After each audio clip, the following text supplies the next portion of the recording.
Feliz sábado tengan todos ustedes, de aquí desde el Mensaje Fiel. Hoy vamos a abrir las Escrituras y vamos a hacer un estudio concerniente a lo que tiene que ver con una llave que abrirá nuestro entendimiento a partir de que conozcamos qué es lo que fue transmitido a Juan por Jesús en las distintas epístolas. Conocemos quién era Juan y qué era Juan para Jesús.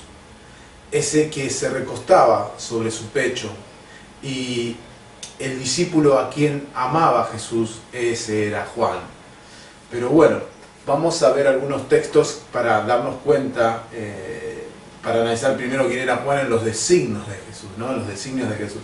Juan capítulo 13, vamos a ir a Juan capítulo 13, para ver algunos versículos nada más para darnos cuenta quién era Juan y por qué aparece luego en las epístolas de Juan unas cosas muy interesantes para nosotros, verdades muy interesantes para nosotros en estos tiempos, y que tienen que ver con que esas verdades que encontramos en las epístolas de Juan no aparecen en ninguna otra. Sí aparecen referencias concernientes a esto, pero hay palabras que son únicas, las que nos van a manifestar el tiempo en el cual estamos viviendo. Juan capítulo 13, versículo 23, dice lo siguiente: y uno de sus discípulos, al cual Jesús amaba, estaba recostado al lado de Jesús. A este pues hizo señas Simón Pedro para que preguntase quién era aquel de quien hablaba.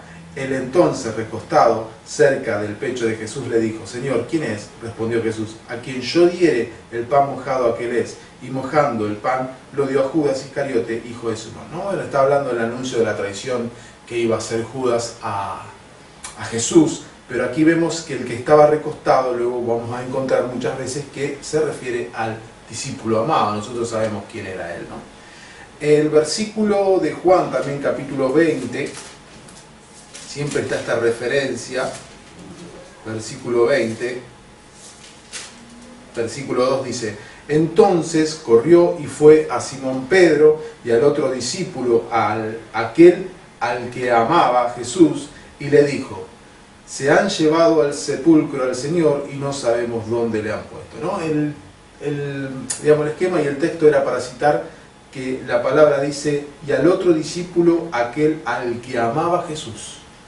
Y si aquel al que amaba Jesús, ¿cuántas cosas habrán compartido que no aparecen? Muchas de las cosas que no aparecen, dice el libro de Hechos, creo que tendrían que haber muchísimos libros, no alcanzarían los libros para escribirse de lo que Jesús hizo y de sus milagros y de sus cosas en cuanto a información. Pero ¿qué cosas le dijo a Juan que nosotros hoy vamos a ver que tienen que ver con este tiempo y con el tiempo del fin? ¿Y por qué aparece una palabra que no aparece en otras epístolas? Otro ejemplo, otro texto que aparece es en el libro de Juan. Vamos a ver ahora capítulo 21.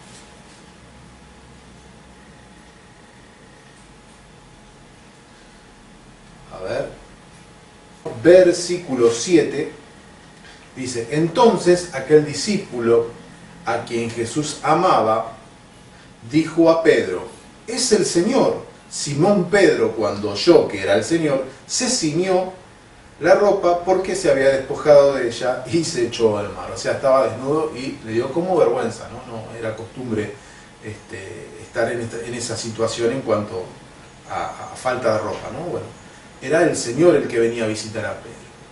Pero aquí nuevamente lo importante de esto es que aparece esa palabra que dice: entonces aquel discípulo a quien Jesús amaba, siempre aparece esto, ¿no? Aquel discípulo a quien Jesús amaba.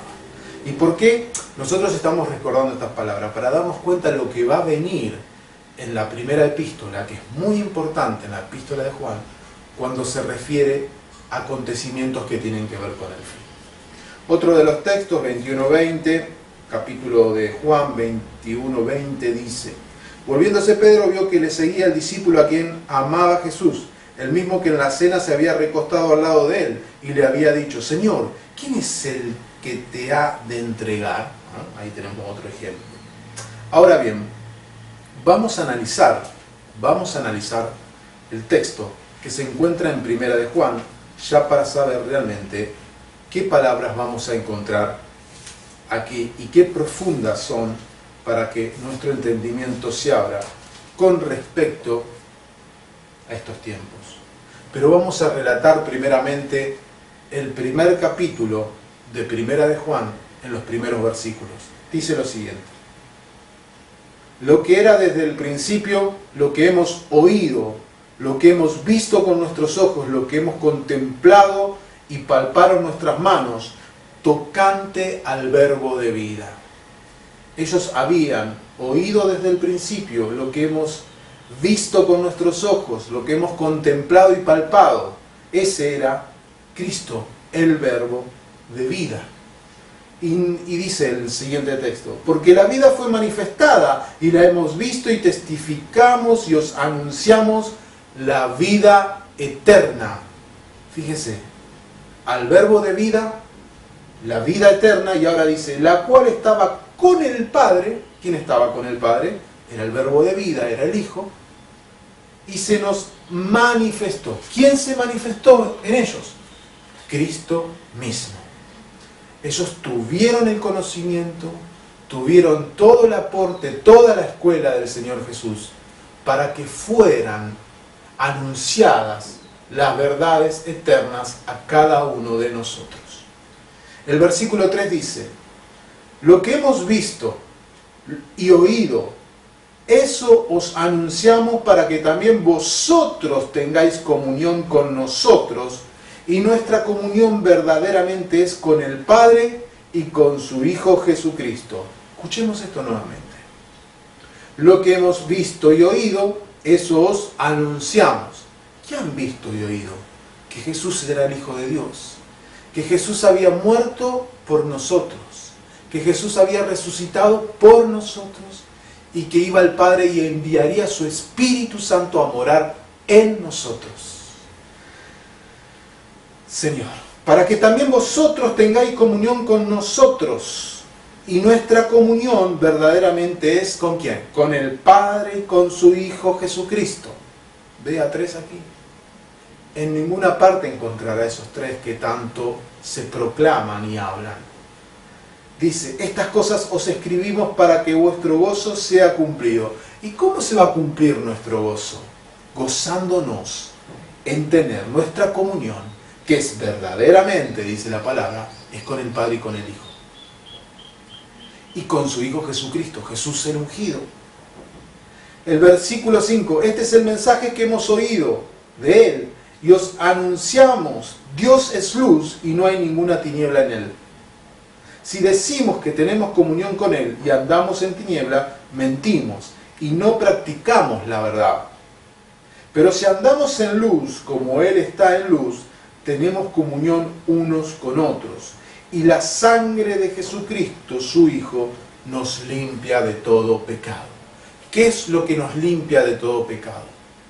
La sangre de su Hijo, el creer que Él murió por nosotros, el creer que Él resucitó y vive y que está intercediendo por cada uno de nosotros y que vive en nuestro corazón como el Espíritu Santo. Esa sangre que habla aquí, la sangre de Jesucristo, su Hijo, nos limpia.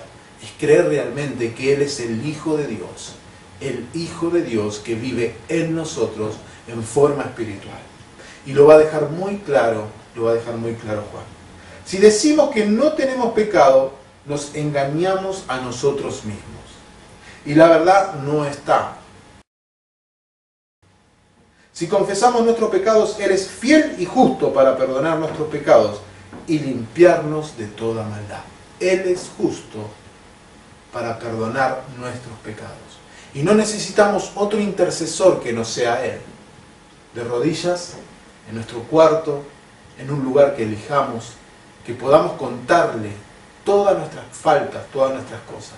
Y no decir estoy libre de pecado, sino que diariamente ir al altar y decirle, Señor, necesito que tú me limpies de mi mal. Necesito que tú me limpies de todo aquello que estoy haciendo mal. Quiero volver al camino correcto. Si decimos que no hemos pecado, le hacemos a Él mentiroso y su palabra no está en nosotros. ¿Cuántos hay que dicen, no, yo no tengo pecado? Yo no registro eso de tener pecado. Yo soy una persona buena, yo no hago mal a nadie. Sin embargo, ya ahí están pecando.